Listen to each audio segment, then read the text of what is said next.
जैसे कि हमने 12th फेल मूवी देखी, आपने देखी? जी जी।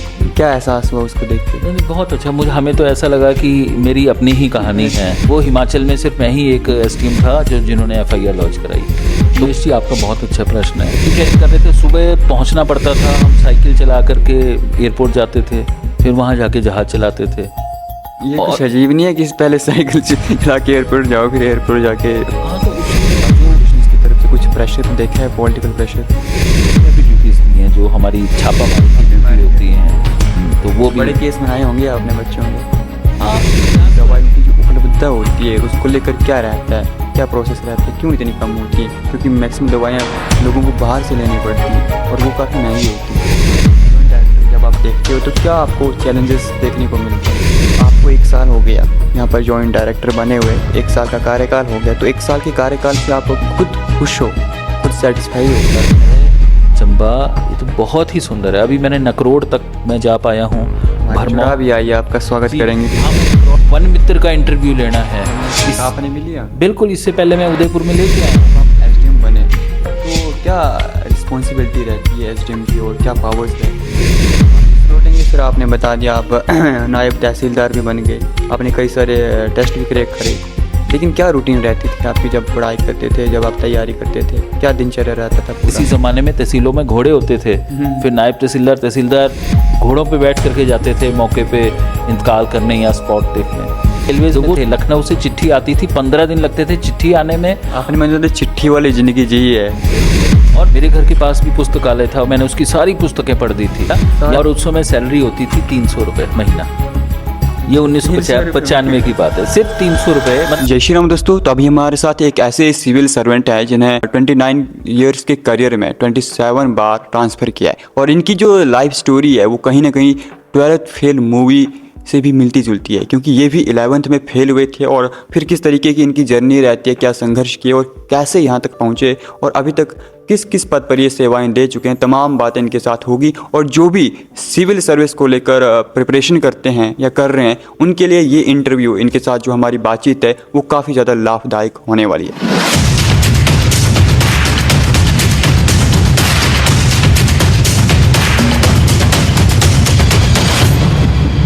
सबसे पहले नमस्कार सर, कैसे हैं आप? जय श्री राम, नमस्कार। अच्छा, तो बताना सर, थोड़ा ब्रीफ में अपने स्टोरी के बारे में बताना, मेनली जो फोकस हो वो आपके स्ट्रगल पर हो, आपके संघर्षों पर हो, प्रिपरेशंस पर हो, ताकि जो ये वीडियो देख रहे हैं कहीं ना कहीं शायद वो भी अगर एस्पिरेंट हो सिविल सर्विस को लेकर तो उन्हें भी कोई ना कोई हेल्प मिले। धन्यवाद आपका।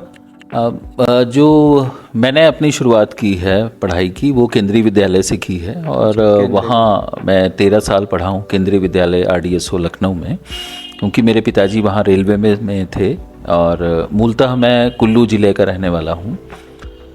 तो स्कूली शिक्षा तो 12 साल की नहीं होती, तो 13 साल। हाँ, वही जो हम जिक्र कर रहे थे। मैंने 10th तो 89 में किया, लेकिन 11th में मुझे केमिस्ट्री और मैथ में मेरी कंपार्टमेंट आई थी। फिर उसमें से भी केमिस्ट्री में क्लियर नहीं हुई थी, तो मैं केमिस्ट्री दोबारा से पढ़ी और 11th में 2 साल पढ़ाई की केंद्रीय विद्यालय में। तो इसलिए मेरी 12 साल की बजाय 13 साल का कार्यकाल रहा वहाँ विद्यालय में। तो मतलब कुछ डिस्ट्रैक्शन आई थी या फिर कुछ खुद आप भटक गए थे तब वो हुआ, या फिर कुछ अलग ही रीज़न थे उसके पीछे? उसके लिए कह सकते हैं कि शायद पीयर प्रेशर था, क्योंकि मुझे लगा कि उस समय कहा जाता था कि अगर 10th में फर्स्ट डिवीज़न आ गई है तो आप साइंस लेंगे, और जबकि मेरी क्लास टीचर मैम ने भी मम्मी को बुला करके बोला था कि नहीं, इसको आर्ट्स दिलाएं आप, क्योंकि मेरा जो 10th में है वो सोशल साइंस में मेरे 85 मार्क्स थे। आपकी क्या 100 में? तो मतलब मेरी, लेकिन वो बच्चों का पीयर प्रेशर यही हुआ ना कि जो साथ के अपने साइंस ले रहे हैं तो हम भी साइंस लेंगे, लेकिन उसमें फिर इतनी मेहनत नहीं हो पाई जो मैथ्स और केमिस्ट्री में की जानी थी। इस वजह से फिर वो मुझे दोबारा पढ़ना पड़ा। लेकिन मैं धन्यवाद देना चाहूँगा केंद्रीय विद्यालय का जिसमें मैं पढ़ा, क्योंकि शुरुआत से 4th क्लास में मैंने स्काउटिंग ज्वाइन कर ली थी, तो उससे हमें बड़ी शिक्षा मिली। वहाँ पर स्काउटिंग का मोटो होता था कि आप हमेशा तैयार रहें, बी प्रिपेयर्ड। तो वो बहुत सारी कैंपिंग्स होती थी और स्कूल में को करिकुलर एक्टिविटीज़ होती थी, हाउस मीटिंग्स जैसे होती हैं, उसमें एक्सटेम्पोर स्पीच होती थी, कविता पाठ होता था, नृत्य होता था, नाटक होते थे, एकांकी होती थी, उन सब में पार्टिसिपेट किया। बिल्कुल। और स्कूल में इसके अलावा नेशनल इंटीग्रेशन कैंप होते थे। हर प्रदेश की जो संस्कृति से हमें रूबरू कराया जाता था, उनके बाहर भी कैंप्स होते थे। और स्काउटिंग में ही कई जमहूरी कैंप्स होते थे कि हम एक बार तो 91 में लखनऊ से भुवनेश्वर हम बाई रोड गए। बाई रोड जी, तो वो कई स्कूल्स इकट्ठे करके लखनऊ रीजन के फिर वहाँ गए थे। तो ये काफ़ी कुछ सीखने को मिलता है। तो मैं तो धन्यवाद देना चाहूँगा केंद्रीय विद्यालय संगठन का। उस स्कूल में मैं पढ़ा और उन्होंने हमारे अंदर ऐसे मानवीय मूल्य हमारे अंदर डाल दिए कि जिससे हम अपने राष्ट्र की सेवा बड़ी अच्छी तरह से कर पा रहे हैं।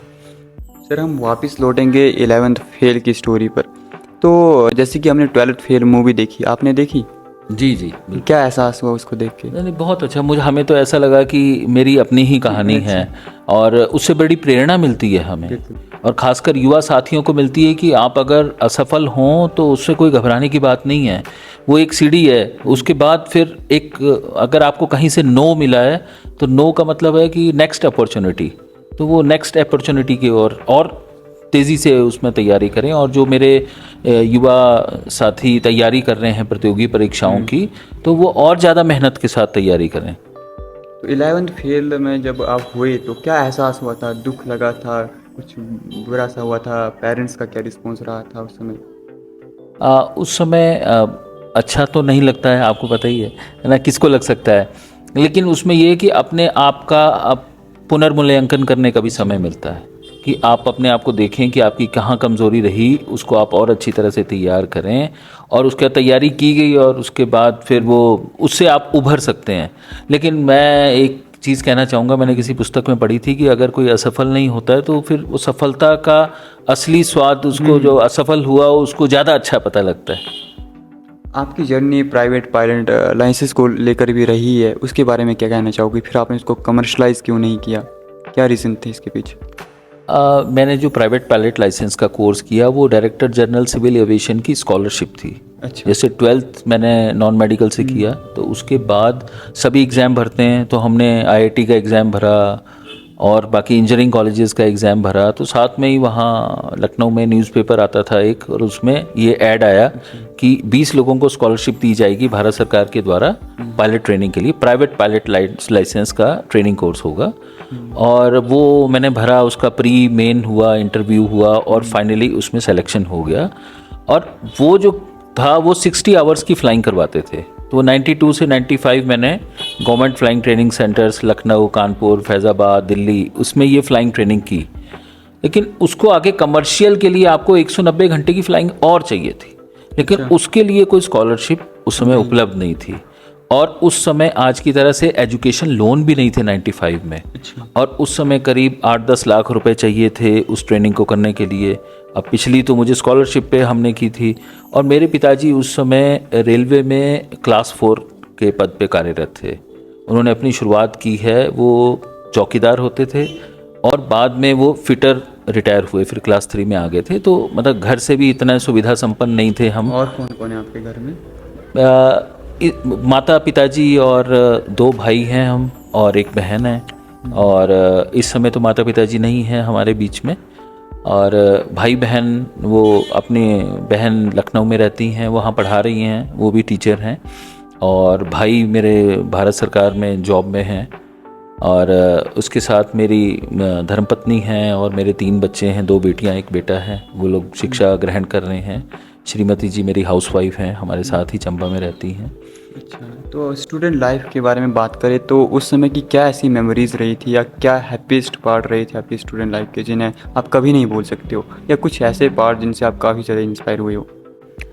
मैं आपको बताना चाहूँगा, मेरी माता जी भी JBT टीचर थी। अच्छा। वो चाइल्ड में टीचर रही हैं। आप? नहीं, माता जी से तो नहीं पढ़ा, मतलब घर में तो पढ़ते ही थे। स्कूल माता की बात तो कर रहा हूँ। आप बताया जाता है कि जो आपकी पहली शिक्षिका जो होती हैं वो आपकी माता ही होती हैं। तो वो मैं तो खुशकिस्मत हूँ, वो अपने ज़माने में अपने ख़ानदान में सबसे पहली थी जिन्होंने 10th किया था और फर्स्ट क्लास में किया था। फिर उनको हिमाचल सरकार ने ही 65 में मंडी से JBT करवाया था। और वो शिमला के 1965 जी, और शिमला में चायल एक बहुत किस ईयर का बर्थ है? मेरा 1974 का जन्म है जी। तो माता जी चाइल में गवर्नमेंट स्कूल में वहाँ जेबीटी टीचर थी, और उसके बाद उन्होंने जब पिताजी की पोस्टिंग लखनऊ हुई थी और फिर उन्होंने वो जॉब क्विट कर दी थी और वहाँ वो एक प्राइवेट स्कूल में पढ़ाती थी। तो उनसे हमने शिक्षा ली, और विशेषकर माताजी से हमें ये गुण आए और पिताजी से कि यही बताया जाता था कि आप अच्छा पढ़ो, अच्छा पढ़ेंगे तो फिर आपको अच्छी जॉब मिलेगी। हमें तो यही मूल मंत्र दिया गया था उस समय, तो इसीलिए हम उसी क्षेत्र में आगे बढ़ रहे थे, और ऐसे ही हमारे भाई बहन भी। स्टूडेंट लाइफ की बात कर रही थी, उस समय की कुछ किस्से, कुछ मेमोरीज जो आप हमेशा याद रखो, अभी भी याद है आपको? एक तो मुझे याद है कि हमारे 7th क्लास में हमारी क्लास टीचर थी चित्रा गौतम मैम, हिंदी पढ़ाती थी वो। उन्होंने खड़ा किया था कि केशवराम आप खड़े हो जाइए और आप कविता पाठ करेंगे कल हाउस मीटिंग में।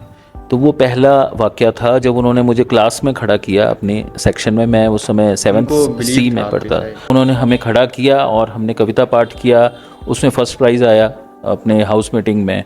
और उसके बाद फिर आशु भाषण प्रतियोगिताएं होती हैं और सारे, मतलब उसके बाद जो 7th क्लास में मैं स्टेज पे खड़ा हुआ, तो उसके बाद फिर उसके बाद से मैं स्टेज पे ही हूँ। क्योंकि कोई भी, मतलब पढ़ाई में तो इतना होता था कि आप अच्छा है क्लास में 1st, 2nd, 3rd रहें या 4th, इतना तक मेरा सेक्शन में रैंक रहता था। क्योंकि हम लोग पढ़ते थे तो 35 बच्चे एक सेक्शन में थे। केंद्रीय विद्यालय में 4 सेक्शन होते थे, 140 बच्चा पढ़ता था। वहाँ पर आपको 1st, 2nd, 3rd रैंक आता था, मतलब 4th से नीचे तो कभी नहीं गए अपने सेक्शन में।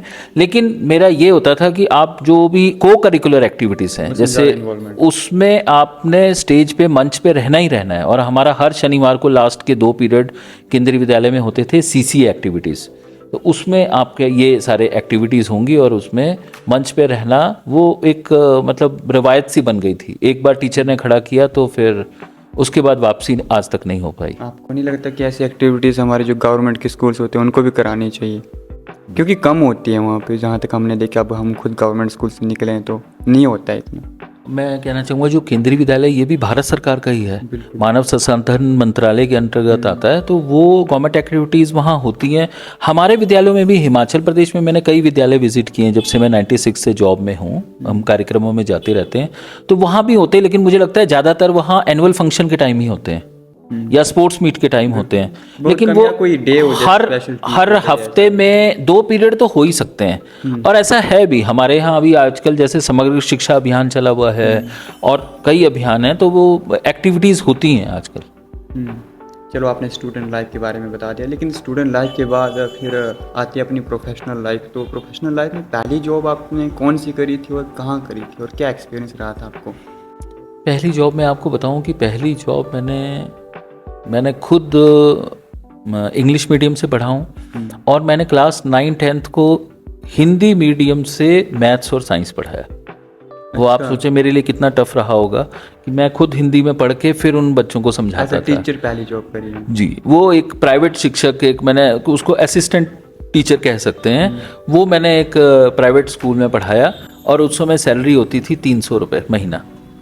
ये 1995 की बात है, सिर्फ 300 रुपये। मतलब आप सोच सकते हैं आज की डेट में भी जो हमारे साथी बीएड कर रहे हैं या और ज़्यादा पढ़ाई कर रहे हैं, एमएड कर रहे हैं, उनसे मेरा रहेगा कि आप गवर्नमेंट जॉब्स की तैयारियां तो अच्छी तरह करें। और जो अच्छे कॉन्वेंट प्राइवेट स्कूल्स हैं हमारे आसपास, जैसे बहुत अच्छे स्कूल्स हैं यहाँ पर, डलहौजी में बड़े पुराने स्कूल्स हैं, तो उनमें तैयारी करें और जहाँ पर आप अच्छे से अच्छा अर्न कर सकें। क्योंकि लर्न के बाद आदमी अर्न करता है ना, तो अब आप बिल्कुल। और कितनी पढ़ाई करता है आदमी आज की डेट में, तो नर्सरी, केजी, प्री नर्सरी से पढ़ाई शुरू कर देता है।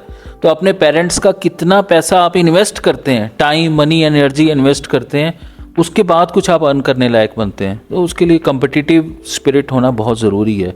हमारे यहाँ जहाँ हम अखंड चंडी पैलेस में बैठे हैं, पंडित जवाहरलाल नेहरू मेडिकल कॉलेज है, यहाँ उसका ऑफिस है, यहाँ डिस्ट्रिक्ट लाइब्रेरी है। मैं देखता हूँ, मुझे बड़ा अच्छा लगता है, अपना समय याद आता है। मेरे घर के पास भी पुस्तकालय था, मैंने उसकी सारी पुस्तकें पढ़ दी थी। यहाँ लाइब्रेरी है, बिल्कुल बचपन से लेकर के इतनी पुस्तकें घर के सामने ही था, हज़ारों की तादाद में होगी। मतलब मानसरोवर तो मैंने शायद 3rd, 4th में पढ़ ली थी प्रेमचंद जी की। और यहाँ पर लाइब्रेरी है, बच्चे रात को 8 बजे तक पढ़ते हैं और तैयारी करते हैं प्रतियोगी परीक्षाओं की, और यही बच्चे फिर आगे निकलेंगे। यही बच्चे हमारे बीच में से आईएएस हो सकते हैं, हमारे बीच में प्रोफेसर हो सकते हैं, हर विधा में बैंक मैनेजर्स हो सकते हैं, सीडीएस में सेलेक्ट होंगे, कहीं भी पहुंच सकते हैं। और लेकिन हमने जैसी मूवीज़ हम देखते हैं, जब जैसे कि 12th फेल मूवी देखी, लेकिन वो उन मुद्दों पर उतना दिखाते तो हैं कि कैसे स्ट्रगल करा, कैसे उन्होंने मेहनत करी। लेकिन आपका क्या एक्सपीरियंस रहा है, क्योंकि आप भी एक सिविल सर्वेंट हो, आप भी एक एचएएस अधिकारी हो, तो आपने कैसे तैयारी करी? क्या आप उनको जो एस्पिरेंट है उनको मैसेज देना चाहोगे कि कैसे तैयारी करें और कैसे अपनी कंसंट्रेशन को बढ़ाएं, कैसे डिस्ट्रैक्शन को कम करें, तमाम बातें? उमेश जी, आपका बहुत अच्छा प्रश्न है कि मैंने पर्सनली कैसे तैयारी की। 92 टू 95 तो मैंने फ्लाइंग ट्रेनिंग की। तो फ्लाइंग ट्रेनिंग कर रहे थे, सुबह पहुंचना पड़ता था, हम साइकिल चला करके एयरपोर्ट जाते थे, फिर वहां जाके जहाज़ चलाते थे। ये कुछ अजीब नहीं है कि पहले साइकिल चला के एयरपोर्ट जाओ, फिर एयरपोर्ट जाके?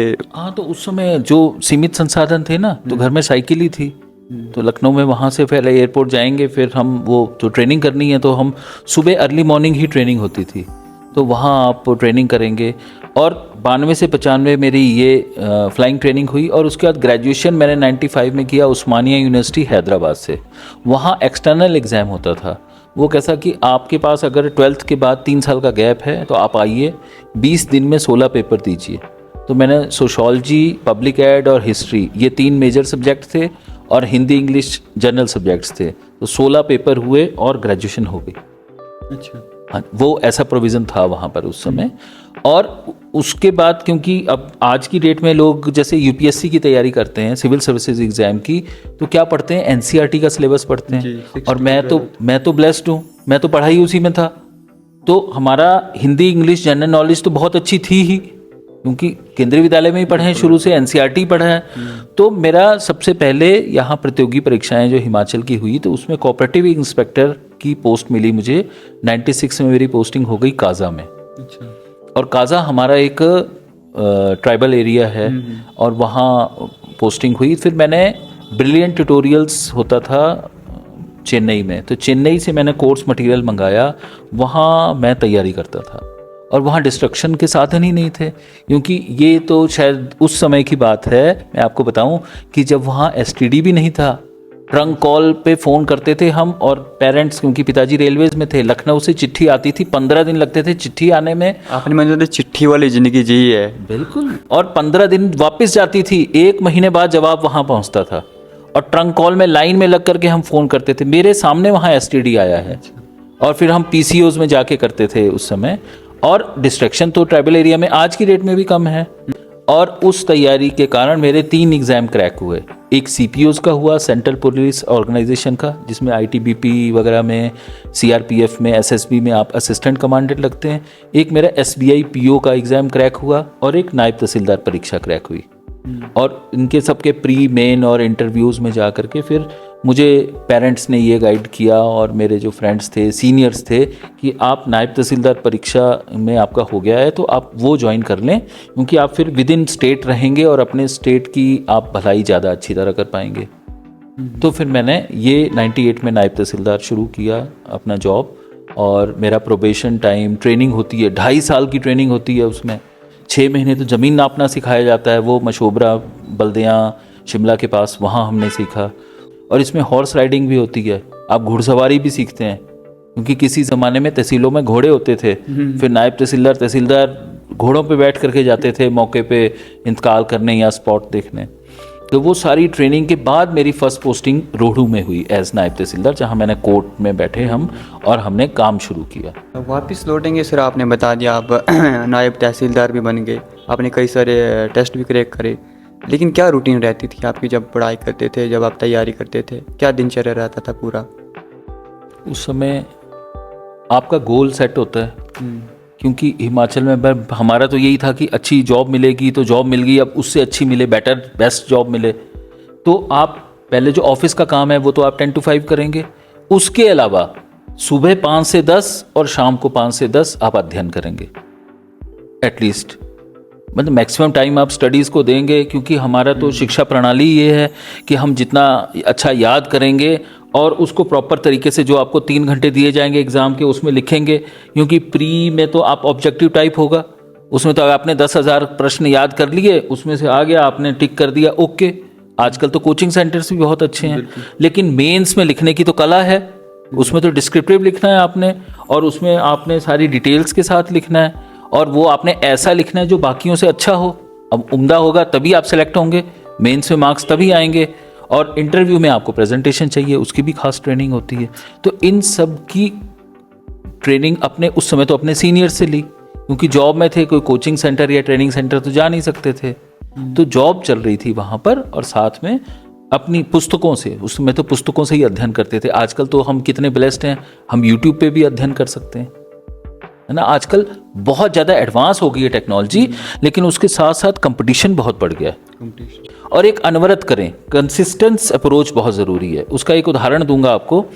प्लेन्स में हैंडपंप होता है, कभी देखा है आपने, सुना है हैंडपंप होता है, उसको चलाते हैं तो पानी आता है। तो मान लें हैंडपंप चलाएं हम, 10 बार चलाएंगे तो पानी आएगा। अगर हम 9 बार चला दिया और छोड़ दिया तो पानी नहीं आया।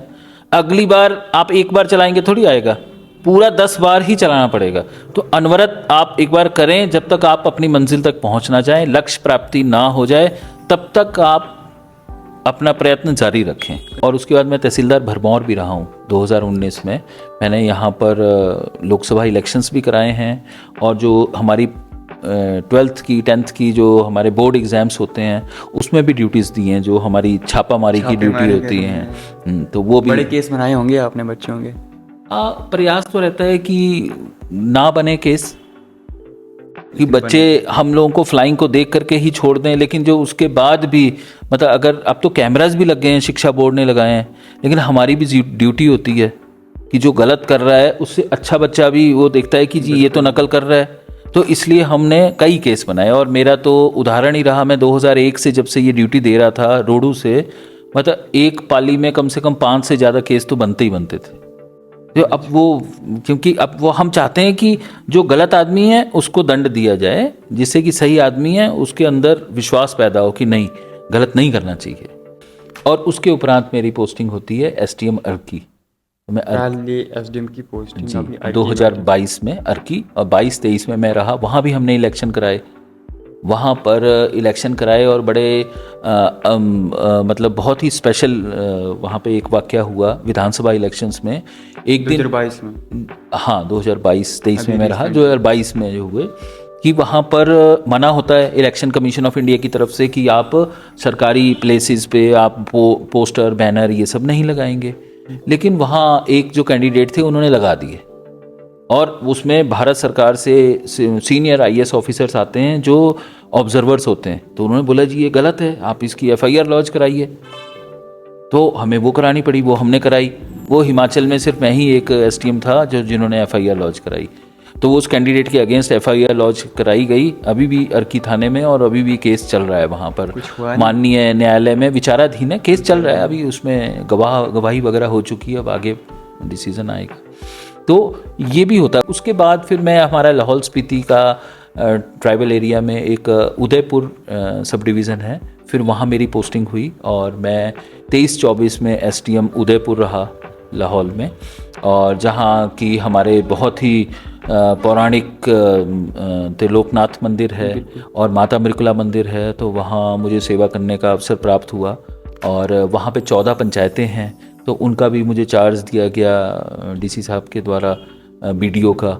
तो सब ब्लॉक था, तो वहाँ पंचायतों का भी कार्य करने का मौका मिला, एसडीएम भी कार्य करने का मौका मिला।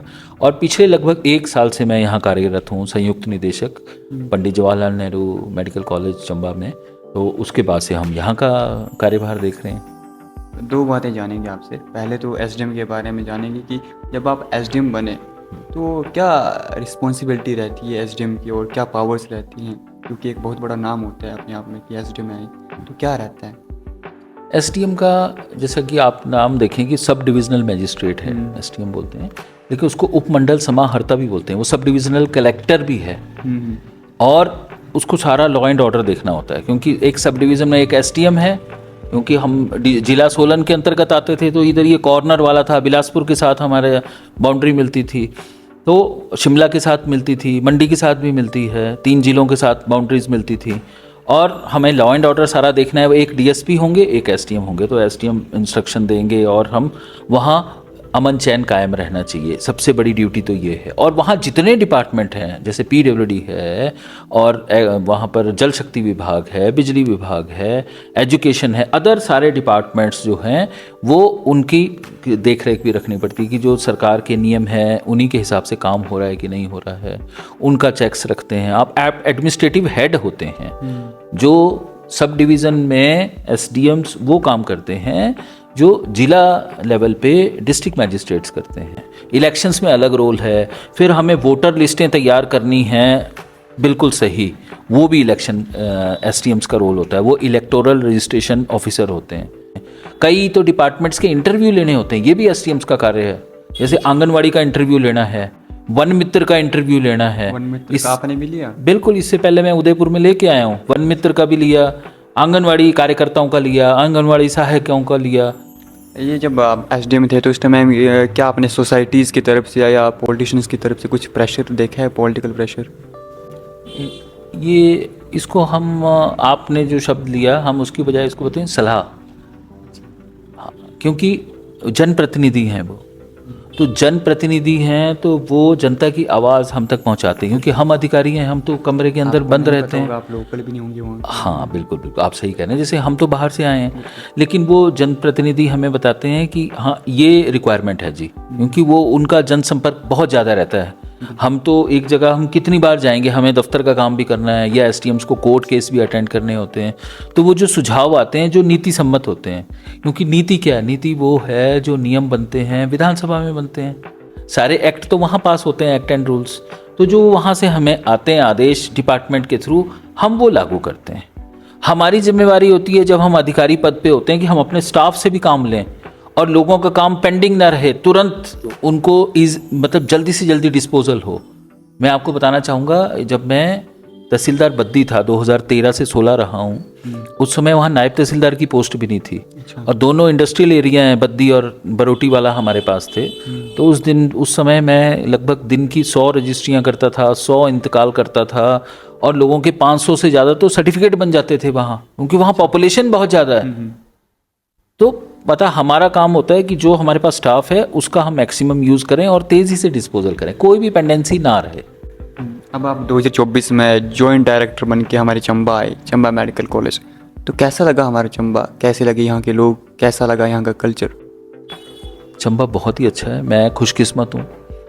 ऐसे मेरा ऑफिशियल एड्रेस शिमला का है, बेसिकली मैं कुल्लू से हूँ, है ना, हम भी देवभूमि में ही। बिल्कुल देवभूमि। तो यहाँ आकर के बहुत ही अच्छा लगा, अपने ही लोग हैं और बहुत समृद्ध कल्चर है। मतलब इतना ऐतिहासिक पौराणिक जगह है चंबा, ये तो बहुत ही सुंदर है। अभी मैंने नकरोड तक मैं जा पाया हूँ, भरमौर भी आइए, आपका स्वागत करेंगे। हाँ, मैं नकरोड आया, अभी आगे भी आएंगे।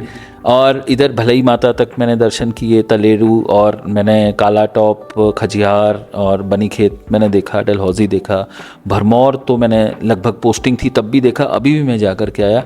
बहुत ही समृद्ध कल्चर है, बहुत ही अच्छे लोग हैं। और मैं आह्वान करना चाहूँगा, हमारे जो जितने भी गवर्नमेंट एम्प्लॉयज़ हैं, अधिकारी कर्मचारी, जिनको खुशकिस्मत है, जिनको चंबा में सेवा करने का मौका मिला है, वो अपना 100% दें यहाँ पर। क्योंकि यहाँ हमारे सरकारी अस्पताल में कौन आदमी आता है जो कि बड़े बड़े प्राइवेट हॉस्पिटल्स में नहीं जा सकता, तो उसकी हम मैक्सिमम सेवा करें, उसको जो हम बेस्ट टू बेस्ट हो सकता है वो दें और उसको गाइड करें, उसके हम एक तो अच्छी तरह से उससे बातचीत करें, पेश आएँ, और हम उनकी मदद करेंगे तो ईश्वर हमारी मदद खुद करेगा। आपने सेवाओं की बात करी, लेकिन अक्सर देखने को मिलता है कि दवाइयाँ कम होती हैं। इन दवाइयों की जो उपलब्धता होती है उसको लेकर क्या रहता है, क्या प्रोसेस रहता है, क्यों इतनी कम होती है? क्योंकि मैक्सिमम दवाइयाँ लोगों को बाहर से लेनी पड़ती हैं और वो काफ़ी महंगी होती हैं। उसमें मैं ये कहना चाहूँगा कि हमारा अनुरोध रहता है प्रिंसिपल साहब के द्वारा, क्योंकि ये डायरेक्टली तो प्रिंसिपल साहब देखते हैं, जो जितने भी डॉक्टर्स हैं वो प्रिंसिपल साहब की देख रेख में यहाँ कार्य करते हैं। तो जो हॉस्पिटल में दवाइयों की उपलब्धता है उसमें हम प्रयास करते हैं कि वो जो विभिन्न योजनाएं हैं जिनके थ्रू दवाइयाँ आती हैं कि वो समय समय पे यहाँ आती रहें। पीछे कुछ समय जैसे यहाँ पर रोड ब्लॉक हो गया था, मणिमहेश यात्रा के दौरान जो आपदा के समय, तो उस समय कुछ सप्लाईज आने में थोड़ी समस्या रही थी, लेकिन अब वो सुचारू रूप से जारी है। और मैं खुद भी प्रिंसिपल साहब के साथ मैंने राउंड किए हैं आईपीडी का, ओपीडी का और विभिन्न वार्ड का। एक बार हम टीबी वार्ड भी गए थे, तो हम बीच बीच में जाके सरप्राइज चेक भी करते हैं कि वो सारी चीज़ें सही हों। और हमारे प्रिंसिपल साहब खुद देखते हैं कि कौन डॉक्टर्स कौन सी पर्ची पे कौन सी दवाइयाँ लिख रहे हैं, वो चेक करते हैं। एज अ जॉइंट डायरेक्टर आपकी क्या रिस्पॉन्सिबिलिटी रहती है इस हॉस्पिटल में, इस मेडिकल कॉलेज चंबा में? एज ए जॉइंट डायरेक्टर मेरा मेन काम तो है कि मैं सरकार की तरफ से मुझे एचओडी फाइनेंस बनाया हुआ है, तो जो फाइनेंशियल रिलेटेड है, मतलब भारत सरकार से या हिमाचल सरकार से जितना भी पैसा लेना है, बजट लेना है, उसकी जिम्मेवारी मेरी है।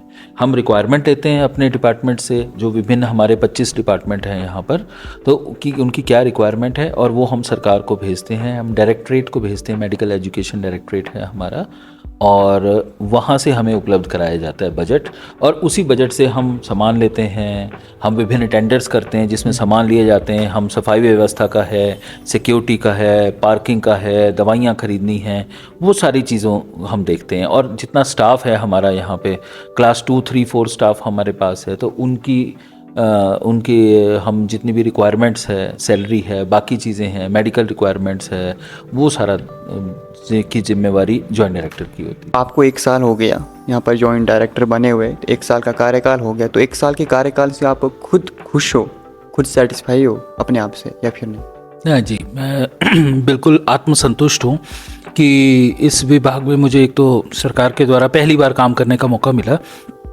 और मैंने बहुत खुल के काम किया यहाँ पर, क्योंकि इससे पहले जहाँ मैं सब डिविज़न्स में रहा हूँ तो वो छोटे छोटे सब डिविज़न्स थे।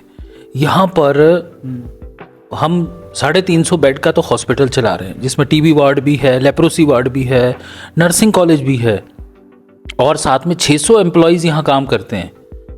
हमारे पास 300 रेगुलर एम्प्लॉई हैं, 300 आउटसोर्स के एम्प्लॉई हैं। तो इतना बड़ा विशाल यहाँ पर ये संस्थान है, और यहाँ काम करने का मुझे मौका मिला, और बहुत कुछ काम करने को मिल रहा है। क्योंकि इससे पहले स्वास्थ्य विभाग में तो ये पहली पोस्टिंग है, इससे पहले मैं राजस्व विभाग में रहा हूँ या अन्य विभागों में रहा हूँ, लेकिन यहाँ काम करने के लिए बहुत कुछ था। और अभी हम प्रयास कर रहे हैं कि हम पेशेंट केयर, क्योंकि मेन तो हम काम कर रहे हैं रोगी व्यक्ति के लिए, तो उनको बेस्ट टू बेस्ट हम सर्विसेज दे पाएँ। और एक हमारा डिपार्टमेंट है यहाँ पर कम्युनिटी मेडिसिन, उसमें हम आसपास की पेरिफेरी में भी हमारे लोग काम करते हैं, हमारे एचओडी हैं, कि लोगों के अंदर अच्छी ऐसी आदतें डेवलप की जाएं कि वो बीमार ही ना हों, वो स्वस्थ रहें। मतलब एक तो सिकनेस है ना, वो चाहते हैं वेलनेस की तरह, कि आप घर की हरी सब्जियां खाएंगे तो आपका आयरन तो अच्छा रहेगा, है ना। अब आप पिज़्ज़ा, बर्गर, मोमो, चाउमीन, ये सब चीज़ें खाएंगे, या चिप्स, बिस्किट्स वगैरह खाएंगे जो हमारे यंगस्टर्स बड़ा पसंद करते हैं, तो उसमें न्यूट्रिशन तो मिलता नहीं है। तो प्रॉपर न्यूट्रिशन लें, जो हमारे पेरेंट्स हमें बचपन से देते आए हैं, वो हम हरी सब्जियां खाएं, अपने जो देसी हमारे सीजनल फल होते हैं वो खाएं, तो हम स्वस्थ रहेंगे जी। अच्छा, एक अंतिम सवाल ये भी रहेगा आपसे कि अभी मेडिकल कॉलेज चंबा जो है, उसको एज अ जॉइंट डायरेक्टर जब आप देखते हो, तो क्या आपको चैलेंजेस देखने को मिलते हैं पब्लिक के लिए, पब्लिक के वेलफेयर के लिए या फिर पेशेंट केयर के लिए? आपका बहुत अच्छा प्रश्न है। इसमें हम वही चाहते हैं कि हम जल्दी से जल्दी, हम प्रयासरत हैं कि जो हमारा नया भवन बन के तैयार हो गया सरोल कैंपस में, हम वहाँ शिफ्ट हों। जैसे वहाँ शिफ्ट होंगे तो हमारे 200 बेड और हमें मिल जाएंगे, और हम वहाँ और अच्छा पेशेंट केयर करा पाएंगे। वहाँ पर अभी हमारा ट्रॉमा वार्ड बना हुआ है, क्रिटिकल केयर यूनिट है, ट्रॉमा यूनिट है, वो उसमें भी लोगों को वहाँ पर हम सुविधा दे पाएंगे, वहाँ पर उनका मरीजों का इलाज हो पाएगा। इसके अलावा मैं आपको बताना चाहूँगा कि हम प्रयास कर रहे हैं कि हरिपुर सरोल से ऊपर 10 बीघा ज़मीन है पशुपालन विभाग की, वो भी मेडिकल कॉलेज के नाम ट्रांसफ़र कर दी जाए। हमने प्रयास किया है, हमने माननीय जिलाधीश महोदय से गुजारिश की है कि वो ट्रांसफ़र हो जाएगा तो हम अपना इंफ्रास्ट्रक्चर वहाँ भी डेवलप कर पाएंगे। तो हम जितना कैंपस हमारा अच्छा होगा, अभी हम कितने कैंपस में काम चला रहे हैं, हमारा ओपीडी आईपीडी कैंपस नीचे आपने देखा है हॉस्पिटल में, ये अखंड चंडी पैलेस में हमारे 3 लेक्चर हॉल हैं, फिर हमारे 2 लेक्चर हॉल कहाँ हैं, पॉलिटेक्निक में हैं, पॉलिटेक्निक में हमारी लैब्स भी हैं और क्लासेस भी होती हैं। अभी हमारा कैंपस सारा फैला हुआ है, और हम चाहेंगे कि जब एक ही जगह कैंपस हो जाएगा तो कितना अच्छा होगा, फिर हम उस गेटेड कैंपस के अंदर बेस्ट टू बेस्ट सुविधाएं दे पाएंगे रोगियों को भी, और जो हमारे साथ जो 840 बच्चे पढ़ के निकल रहे हैं, इंटर्न्स हैं, उनको भी बेस्ट प्रैक्टिसेस मिलेगी। से याद आया अंत में यही मैसेज आप यूथ को देना कि क्या वो करें कि ज़्यादा पढ़ाई हो, ज़्यादा कंसंट्रेशन हो, और एज अगर सिविल सर्वेंट बनना चाहते हैं, एस्पिरेंट है, तो उनके लिए कुछ अंतिम संदेश, क्योंकि आप भी हैं तो। अब मैं आप को अपने युवा साथियों को यही कहना चाहूँगा कि वो ऐसा करें कि आप एक सब्जेक्ट लें, क्योंकि आजकल तो एक सब्जेक्ट से सिविल सर्वेंट बन सकते हैं आप, एक सब्जेक्ट और जनरल नॉलेज और अदर्स चीज़ें, तो उसकी आप तैयारी करें। और वो सबसे पहले अगर आपके नज़दीक कोई ऐसे व्यक्ति हैं जिन्होंने वो क्रैक किया हुआ है तो उनसे सलाह लें, उनसे पर्सनली भी मिल सकते हैं। अब आप जाएंगे, कोई मना नहीं करेगा, आप उनको बताएंगे। जो एक सक्सेसफुल सफल शख्स है वो अपनी सफलता के किस पथ पे वो चला है वो ज़्यादा अच्छी तरह बता सकता है। तैयारी करें, और हमारे ऑफिस, हमारे मोबाइल नंबर, हमारे लैंडलाइन नंबर हमेशा ओपन रहते हैं, कभी भी सीख सकते हैं। और सबसे ज़्यादा तो जो उनके गुरुजन हैं, जो टीचर्स हैं जिनसे वो पढ़ रहे हैं, तो उनसे पूछें, वो बताएंगे। क्योंकि एक जो स्टूडेंट है उसके लिए तो कुछ टीचर्स हैं, लेकिन जो टीचर्स हैं उनके लिए बहुत सारे स्टूडेंट्स हैं। वो कितने बैच को पढ़ा चुके हैं, उसमें पता नहीं कितने डॉक्टर, इंजीनियर, कौन IAS निकल चुके हैं, उनको पता है, वो उस बच्चे को गाइड कर सकते हैं। धन्यवाद आपका, सर ने काफ़ी ज़्यादा अच्छा संदेश दिया, काफ़ी ज़्यादा अच्छी गाइडलाइन दी कि कैसे आप सिविल सर्वेंट जो अधिकारी हैं उनसे मिल सकते हैं, उनसे भी सलाह ले सकते हैं, और जो हमारे टीचर्स होते हैं, जो गुरुजन होते हैं, उनसे भी सलाह ले सकते हैं। और बाकी आजकल YouTube ही सबसे बड़ी यूनिवर्सिटी है आज के टाइम में, तो वहाँ से भी आप बहुत कुछ सीख सकते हो, जान सकते हो। बाकी सर का धन्यवाद अपना समय देने के लिए, और आई होप आप सभी को भी बहुत कुछ सीखने को मिला होगा सर से। और इस वीडियो को शेयर करना, थैंक यू सो मच।